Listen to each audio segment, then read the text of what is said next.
வணக்கம் அன்பு நேர்களே. வாழ்க்கைய பற்றிய ஒரு வித்தியாசமான பார்வையில நீங்க என்னைக்காவது உணர்ந்திருக்கீங்களா? வாழ்க்கைய பற்றி வித்தியாசமான பார்வையில பார்க்குறவங்கள எல்லாருமே, இந்த சமூகம் எப்படி நினைக்கும்னா, ஒரு பைத்தியக்காரத்தனமான மனிதரா தான் நினைக்கும்.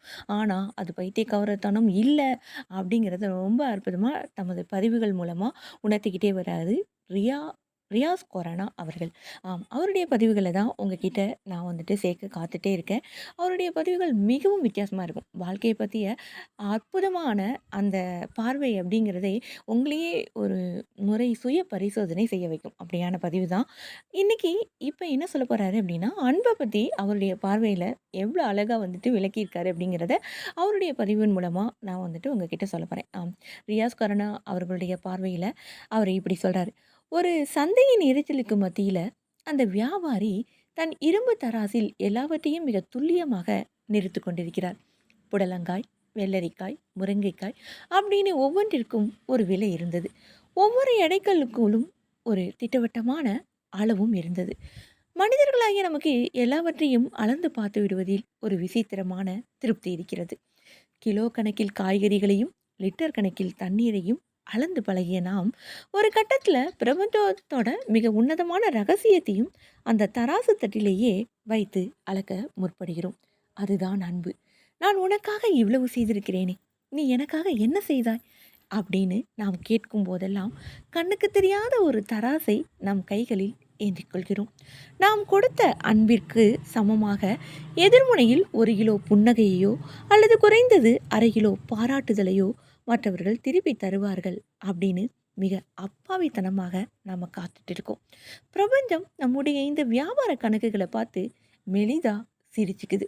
ஏன்னா உலகத்தின் ஆன்மாவிற்கு இந்த அளவீடுகள் தெரியறதே கிடையாது.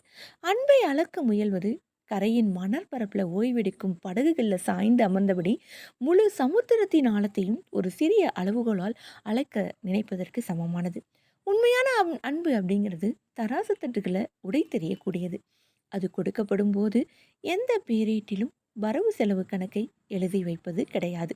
சந்தையில காய்கறிகளுக்கு விலை பேசும் அதே கணக்கீட்டுடன் மனித உறவுகளிலும் நாம் பேரம் பேசத் தொடங்குவது எவ்வளவு பெரிய முரண்! பிரபஞ்சம் தராசுகளை வைத்திருப்பதில்லை. அது உங்கள் மனதின் விசாலத்தை மட்டுமே கவனிக்கிறது. பாருங்கள், பிரபஞ்சம் தராசுகளை வைத்திருப்பதில்லை. அது உங்கள் மனதின் விசாலத்தை மட்டுமே கவனிக்கிறது. எதிர்பார்ப்புகளின் எடைக்கற்களை தூக்கி எறிந்துவிட்டு எந்த நிபந்தனையுமின்றி வெறுமனே கொடுக்க கற்றுக்கொள்ளும் அந்த நொடியில் உங்கள் ஆன்மா எடையற்று பறக்கத் தொடங்குகிறது. அடுத்த முறை நீங்கள் நேசிக்கும் ஒருவர் உங்களுக்கு அன்பை காட்டும்போது அதை அளக்க முற்படாதீர்கள். ஏனென்றால் அளக்கப்படும் அன்பு வெறும் அன்றாட வியாபாரம். தராசில் அளக்க முடியாத அன்போ பிரபஞ்சம் உங்களுக்கு செய்யும் ஒரு மாபெரும் ரகசிய வித்தை. இன்றைய நவீன உலகத்துல மனிதர்களின் இந்த தராசுகள் இன்னும் மிக சிறப்பாக டிஜிட்டல் மயமாகி இருக்கு. காதலை அளக்க இப்போது பழைய இரும்பு கற்கள் தேவை கிடையாது. வாட்ஸ்அப்பில் அனுப்பிய குறுஞ்செய்திக்கு எத்தனை நிமிடங்களில் ப்ளூடிக் விழுந்தது அப்படிங்கிறதே போதுமானதாக இருக்கு. 2 மணி நேரம் கழித்து வரும் பதிலை விட 2 நிமிடங்களில் வரும் பதிலில் 300 கிராம் அன்பு அதிகமாக இருப்பதாக நம் டிஜிட்டல் மூளைகள் மிக துல்லியமாக கணக்கிட்டு மகிழ்கிறது. காதலர் தினத்தில் அன்பளிப்பாக வழங்கப்படும் பரிசுகளின் விலை பட்டியல்களை கொண்டு அன்பின் ஆழத்தை அளக்கும் மாபெரும் வித்தையை நாம் இப்போது கற்றுக்கொண்டோம். நான் 500 ரூபாய்க்கு சாக்லேட் வாங்கி கொடுத்தால் நீ குறைந்தபட்சம் 600 ரூபாய்க்காவது டெடிபியர் வாங்கி கொடுக்க வேண்டும். இல்லை என்றால் அங்கே உலகத்தின் ஆன்மா அழுகிறதோ இல்லையோ, நம் ஈகோ சத்தமாக அழத் தொடங்கி விடுகிறது. சிலர் அன்பை பங்கு சந்தையில் செய்யும் ஒரு முதலீட்டைப் போலவே செய்கிறார்கள். நான் இன்று உனக்கு ஒரு புன்னகையை முதலீடு செய்திருக்கிறேன், நாளை வட்டியுடன் 2 பாராட்டுகளாக அதை திருப்பி தர வேண்டும் என்று அவர்கள் கணக்கு நோட்டோடு காத்திருக்கிறார்கள். பாவம் பிரபஞ்சம். தன் படைப்பில் உச்சபட்சமான அறிவு ஜீவியான மனிதன் அன்பை ஒரு வியாபார கம்பெனியின் லாப நஷ்ட கணக்கு போல நடத்துவதை பார்த்து அது நிச்சயமாக தலையில் அடித்துக் கொள்ளும். ஆனால் நாம் விடுவதாக இல்லை. திருமண பந்திகளிலும் பிறந்தநாள் விழாக்களிலும் மொய் கவர்களை பிரித்து கடந்த முறை அவர்கள் நமக்கு எவ்வளவு அன்பை அளந்து கொடுத்தார்கள் என்பதை சரிபார்க்கிறோம். அதற்கேற்ப ஒரு 10 ரூபாயை கூட்டியோ அல்லது குறைத்தோ அடுத்த முறை அவர்களுக்கு அன்பை திருப்பி செலுத்துவதில் நாம் காட்டும் துல்லியம் இருக்கிறதே, அது எந்த நவீன விஞ்ஞானத்தாலும் அடித்து கொள்ள முடியாது.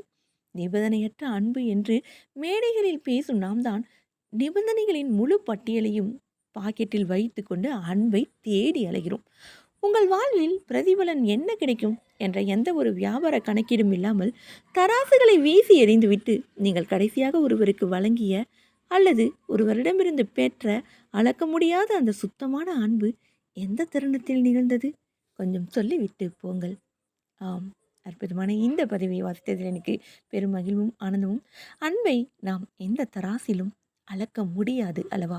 அது அவ்வளவு அற்புதமான ஒரு விஷயம் அப்படிங்கிறத ரியாஸ் கருணா அவர்கள் தம்முடைய பதிவின் மூலமாக உணர்த்தியிருக்கிறார். நீங்கள் அன்பை எந்த அளவீடு கொண்டு அழைக்கிறீர்கள்? சொல்லிவிட்டு செல்லுங்கள். மீண்டும் சந்திக்கலாம். நன்றி அன்பு நேயர்களே.